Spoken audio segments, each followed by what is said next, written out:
What's up guys, YST here and welcome back to another Raid Shadow Legends video. And today, we're back at it with Gnishak Verminlord live from the test server to showcase this Christmas Fusion champion that will be starting on December 15th. And he's actually turned out to be one of the best poison champions in this game with the way that his passive procs to coincide with his bombs in his kit. Now, in my previous video, I did more of a Bommal showcase, so I fully upped his attack percent and tried to nuke down Bommal in a couple turns, which was a lot of fun to do. Make sure you guys go check that one out if you haven't already. But in this one, we want to kind of solo those dungeons, take down the Minatour, take down stage 25 of Dragon and Ice Golem, and see how fast that he can do it in those specific dungeons. Now, I actually want to clear something up that I said wrong in my previous video, and I always hold myself accountable when I'm wrong for things. It was just an oversight on my behalf. So basically, in that video, I was mentioning throughout the Dragon run, and a big shout out to one of the comments on the video that made me reassess that and look at those things. Basically, the way that it reads is, on the passive, every time a bomb debuff placed by this champion detonates or is removed, places 5% poison debuffs for 2 turns, and these debuffs are protected. But what I was actually seeing was, when it was replacing with the poisons, I actually felt like it was doing instant damage, but it was actually just saying that there's 4 poisons being put on this champion, and the bombs themselves were the thing killing the enemies, which really did surprise me because I didn't expect the bombs to be able to pretty much one-shot the waves, but it was actually the bomb damage and not the poisons. But I got a little bit confused because I was fully playtesting Bommal, right? And he does an extra turn mechanic where he does the extra turns and he was actually eating poison damage and bomb damage in like that same extra turn bit because we reduced the cooldowns. So yeah, I just wanted to clear that up because if I'm wrong about something, it's always good to clear those things up and just man up about it. We all make mistakes, right? But alright, in terms of his kit guys, for anybody that didn't see that video, we do place a bomb on the A1 with a 40% chance. So if all 3 proc on a boss, that's a potential of 6 bombs with the passive when it replaces with the poisons. We'll then do an AoE, which decrease attack for damage mitigation and decrease the duration of the bombs, allowing you to get through those poisons more efficiently. We then have an AoE with 2 extra bombs and an extra turn. And this is going to allow us to place more poison debuffs once again. And the bomb debuffs actually do deal double damage against bosses with 200,000 HP or more. So very, very strong in the way that scales. And with the attack aura allows us to amplify the damage of those bomb debuffs. So alright, in the solo king build, how have we gone for today? We've gone for a regeneration build, which is something that you traditionally see with like Bad Alcazars, Tomb Lords, and just champions that can solo in general. So we're going for that speed, resistance, and accuracy route, trying to optimize as much HP percent and attack percent in the substats, as I actually do want to deal some damage with the bombs. I don't want it to be completely useless here, because that just mitigates half of his kit, right? But so we've got defense percent, we've got HP percent and HP percent, because we're trying to add to that survivability to tank the hits. We've then gone resistance on the banner, we've gone attack on the amulet, but you can go HP or defense if you want to. And then attack on the ring. Overall stats here, we've gone for 60,000 HP. I'd say just get as high as you can, but this was completely fine in my playtesting. We've then gone for 3.6k attack, 2.8k defense, 226 speed. Now you could potentially bump this up. It might be a little bit on the low side, but granted we're using Whirlwind of Death and Spirit Haste masteries, we're going to amplify this speed anyway with those mastery trees. Our crit rate and crit damage we are not caring about in this build, and we've gone for high resistance and high accuracy to place our debuffs and also resist the debuffs, especially in the Ice Golem. Because we do not want to have drop defense or we're going to get absolutely pummeled. In terms of masteries guys, we're going to just head down, so a bit of an offense tree vibe going on down here. With the Whirlwind of Death, which is going to allow us to increase speed by 6 for each enemy killed and stacks up to 18 speed. Then we've also gone for Spirit Haste to get a bonus 24 speed from food champions. And then we've gone for Oppressor, which I traditionally use on Bad Alcazar, which can increase the turn meter fill rate by 2.5% for each active debuff cast by this champion and stacks up to 10%. So the amount of active debuffs, especially with the poisons that get replaced, you start to see a great return in Oppressor, allowing us to drop down to these speed thresholds. So that is the speed, the gear, and the masteries and everything that I have built on Gnishak Verminlord for the solo strategy. But if you do want to see more of a damage build, check out the video I posted a few hours ago. So alright, where should we head first? I guess we should head straight into... We're going to Minatour first. I think that'll be a pretty cool one. Now, if you want to start farming up multiple champions overnight and really trying to optimize and min-max your gem expenditure and do it with energy to farm up your champions, he's going to be a great one for this. And he actually does it in about 60 seconds or something like that. And for me, I consider that pretty much a speed farm for a fusion champion that everybody can get, granted you've got the resources to complete the fusion. So let's have a crack at this. We've got no presets. We're just going to allow him to do what he's doing. Let's get it down to a 1 speed, actually. But we do that against the boss because everyone's just dying. So, boom. Very, very nice. We're going to come through again. Bomb debuffs. The second that they take a turn, it's going to get replaced with the poison. But not how I mentioned in the previous video. They will actually take the poison damage on the following turn, which is how I first read it, by the way. I kind of did read it like that, but then Bommal made me think otherwise, and now it's been cleared up, so. Alright. Poison debuffs going out. So now we're going to start ramping up here. So now we're going to get a lot of poisons.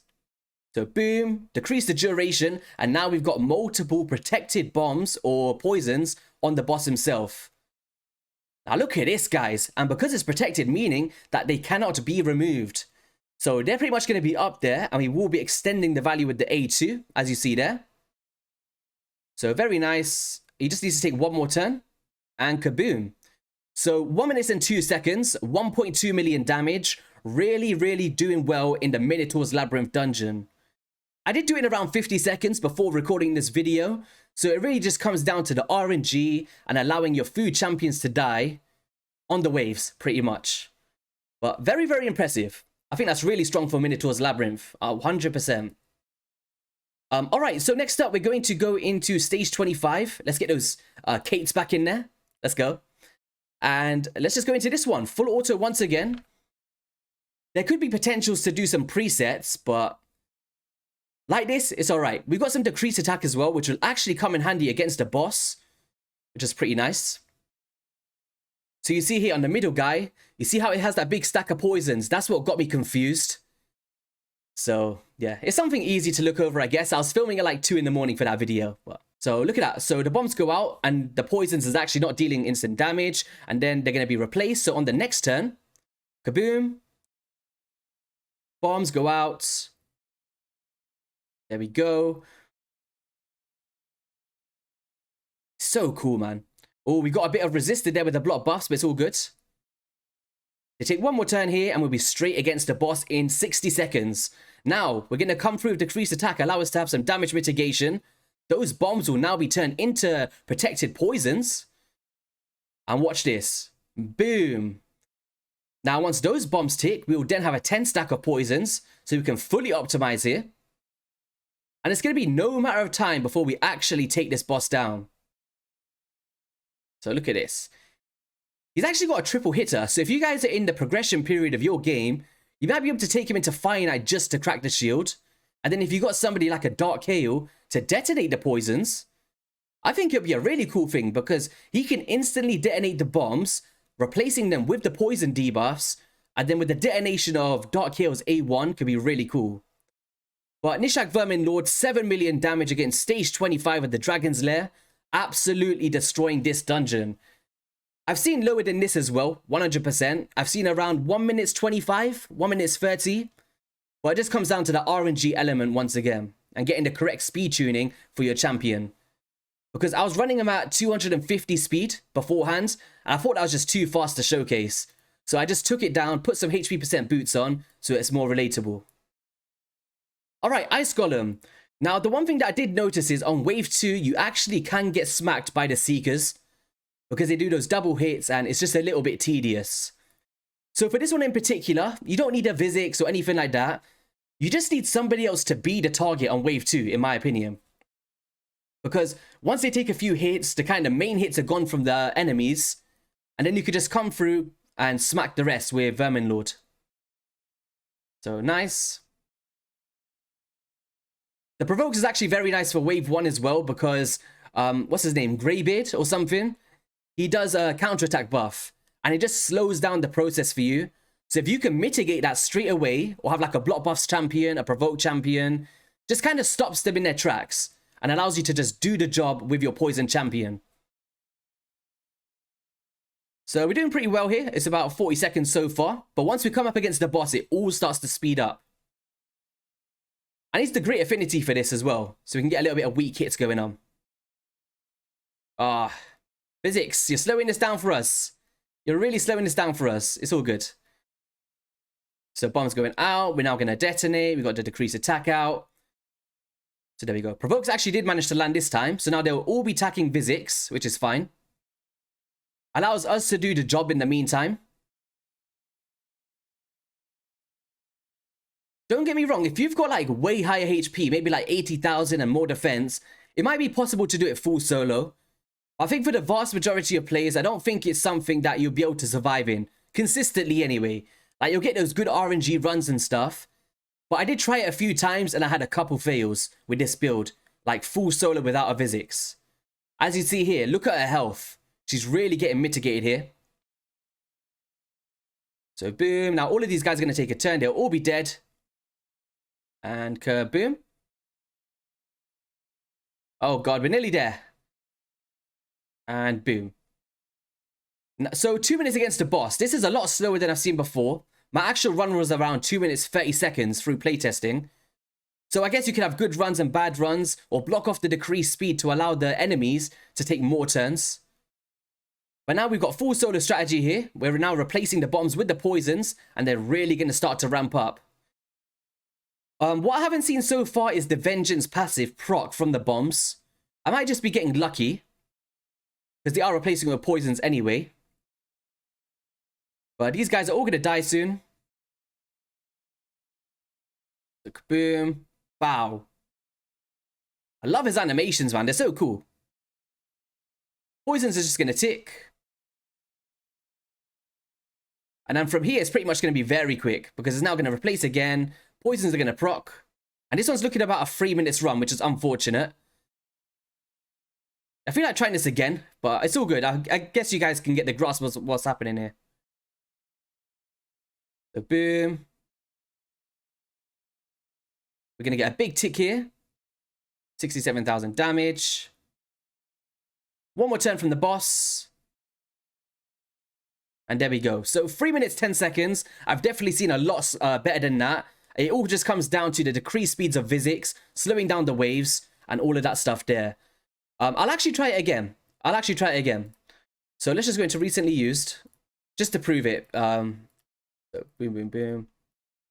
Get all of these in. And then we're just going to do a block off of this one. And a block off on wave 2. So let's just do this now. And this one should be a lot quicker this time. Hopefully anyway. Fingers crossed. Otherwise I'm going to look silly. So Provoke's going out. That's completely fine. Allowing us to stop the counterattacks. They're all going to be attacking her.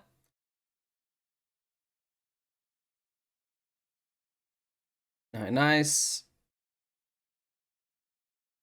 Boom. Gonna reduce some turn meter. So I think it was 60 seconds on wave 1 first. So let's see how well we can do this time. It's definitely looking a lot quicker so far. We just need to take one more turn each and they should be down.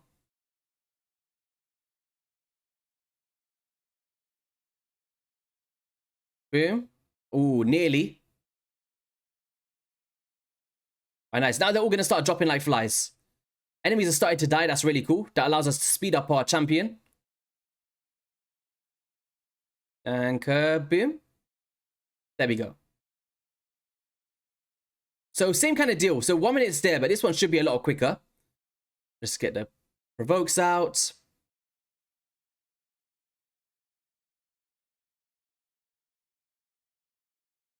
Nice. That Rat Plague passive, man, is so cool. I love the animations. Boom. There we go. Nice. Now you're going to see here that Physics is going to die. And this is kind of what I've seen in the run before. And then in the meantime, now he's going to be able to survive because we've kind of got the setup that we need for wave 2. So look at this. Very, very cool. And then from here, there's no chance of him dying. We've got way too many poisons, too many bombs, and they're all just going to start dropping like flies. There we go. So 1 minute 49 seconds. A lot quicker than the last one. And now we've got all of our speed optimized from the Spirit Haze Mastery. And kaboom. Nice. Bow. Got all of our debuffs up. They're going to start replacing now.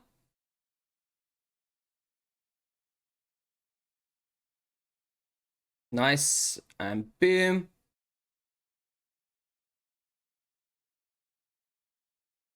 So this one is looking, yeah, this is about more of the average time that I was seeing. 2 minutes 30, 2 minutes 45 seconds. It's probably what's going to be. Boom. One more tick.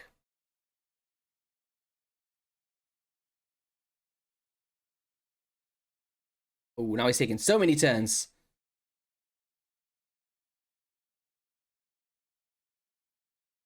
And boom. So 2 minutes 43. Definitely a lot slower than the one we've seen beforehand with 8 million damage in this run. So very, very cool. I'm a big fan of this solo strategy. Of course, in Fire Knight, you cannot solo. But I think you'd be a great champion to throw into the mix of a Dark KO.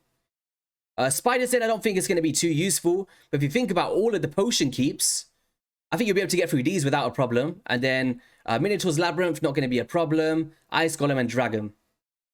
Now, in terms of faction wars, it is closed at the moment on the test server, unfortunately. So I can't showcase that. But I feel like in a build like this, he might be able to do a very, very strong job. Very, very strong.